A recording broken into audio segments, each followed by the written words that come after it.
The roots of Alice in Chains lay in Sleze, a Seattle-based hair metal band that featured Layne Staley as lead singer.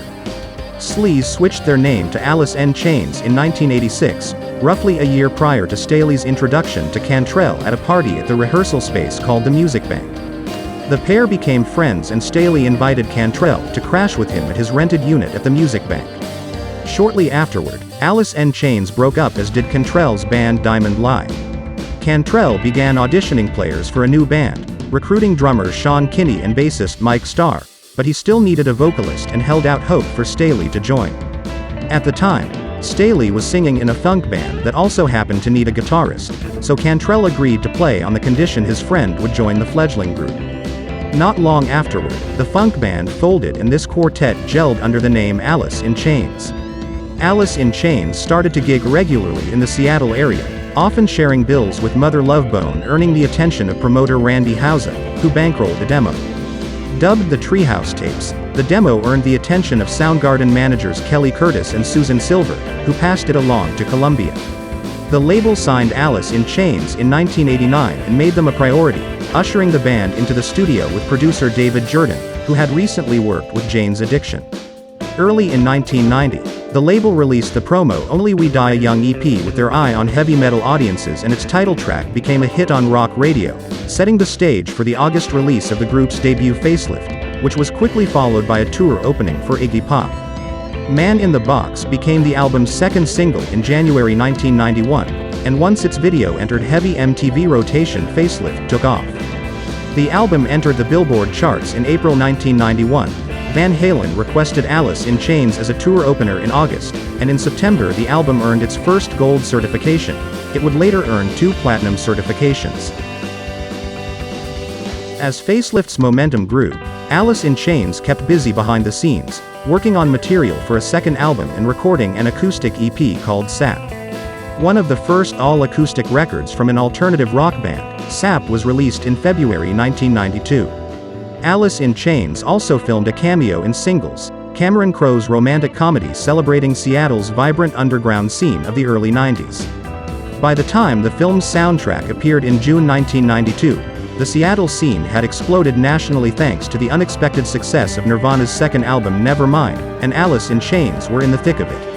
A menacing grind that doubled as the first single from both the Singles soundtrack and Alice in Chains' second album Dirt, started its climb up Billboard's mainstream rock chart in June 1992, the same month the Singles soundtrack was released. By the point Dirt appeared in stores in September, Alice in Chains had firmly laid stakes in the grunge camp. Them Bones, the second single pulled from Dirt, became their first song to chart on Billboard's alternative rock chart.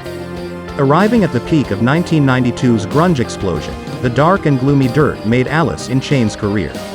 By December the album earned a platinum certification. It would go platinum once again in 1993 and 1995, with a fourth and final certification arriving in 2000, and it stayed on the charts thanks to Angry Chair and the top 10 mainstream rock hits Rooster and Down in a Hole.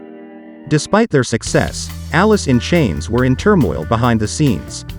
Mike Starr left the band in January 1993, to be replaced by Mike Inez. The band's initial story was that Starr wasn't ready to gear up for an intense work schedule, but Starr later said he was fired due to drug addiction. The specter of heavy drugs hung over the band, thanks to lyrical allusions on Dirt and rumors alleging that Staley was addicted to heroin. Alice in Chains soldiered forth, releasing 2 new songs on the soundtrack for the Arnold Schwarzenegger film Last Action Hero and playing a plum spot on the 3rd Lollapalooza tour in 1993. Jar of Flies found the band retreating to softer, moody music, and the shift paid off commercially. Upon its January 1994 release, it became the first EP to debut at number 1 on the Billboard charts, and thanks in part to No Excuses, which went to number 1 on the mainstream rock chart and 3 on Billboard's alternative chart, the highest placing they'd have with Layne Staley in the lineup. It was certified platinum by March. It would eventually earn 2 additional certifications. Alice in Chains remained on the top of the charts, but they also remained off the road during 1994, fueling speculation that Staley was mired in heroin addiction. The rumors were true. Behind the scenes, Staley went through a bout of rehab that didn't stick, leading the band to cancel its summer tour on a day's notice and enter an unofficial hiatus. During this time, Got Me Wrong, a song initially released on SAP, was pulled as a single from the Clerks soundtrack and wound up as a radio hit. The bigger news during the hiatus was Staley's Busman's Holiday Mad Season. Originally the Gacy Bunch at their initial concerts, Mad Season was a Seattle supergroup also featuring Pearl Jam's Mike McCready, the Screaming Trees' Barrett Martin and John Saunders. The band's lone album Above arrived in March 1995. As Above was in the middle of its run on the charts, it peaked at 24 on Billboard's album chart, with River of Deceit reaching the top 10 on Billboard's mainstream and modern rock charts. Alice in Chains reconvened to record their third album with producer Toby Wright. Upon its November 1995 release, the eponymous record debuted at number 1 on Billboard with the singles Grind and Heaven Beside You reaching the mainstream rock top 10. The latter peaked at 6 on the alternative rock chart.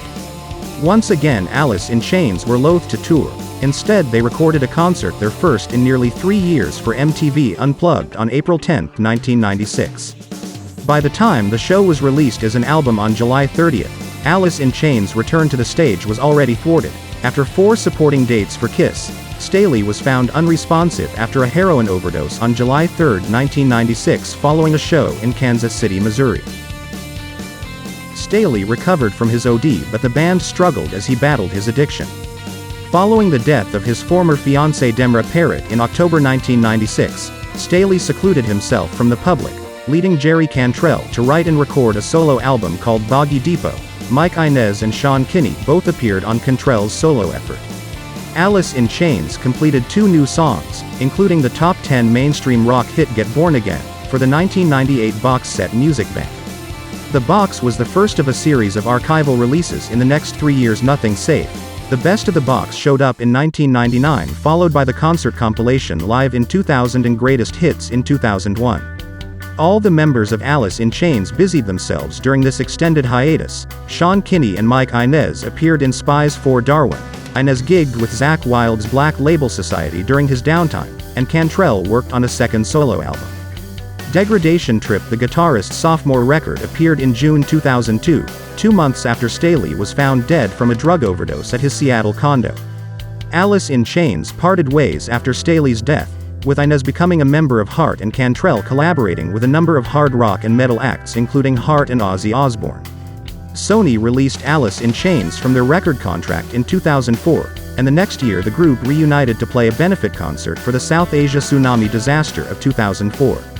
Pat Lackman, the singer for Damageplan, acted as Staley's replacement, but other stars appeared with the band, including Ann Wilson and Maynard James Keenan. The one-off concert went well enough that Alice in Chains decided to make their reunion permanent. Hiring William Duvall, formerly of Comes with the Fall, as Staley's replacement, Alice in Chains toured in 2006, which led to a tour supporting Velvet Revolver in 2007. The revived Alice in Chains recorded a comeback album in 2008 with co-producer Nick Raskulinecz, which appeared in September 2009 as Black Gives Way to Blue. Debuting at 5 on the Billboard charts, Black Gives Way to Blue wound up going gold while racking up 2 Grammy nominations, re-establishing Alice in Chains as a force in mainstream and modern rock. The group toured into 2010 and then in 2011 set to work on another album with Raskulinecz. Entitled The Devil Put Dinosaurs Here, the album debuted at 2 upon its release in May 2013. Alice in Chains toured The Devil Put Dinosaurs Here into 2014, then spent the next 2 years on the road. In 2017, the group started work on another new album with Raskulinecz. Recorded primarily in Seattle, the resulting Rainier Fog appeared in August 2018.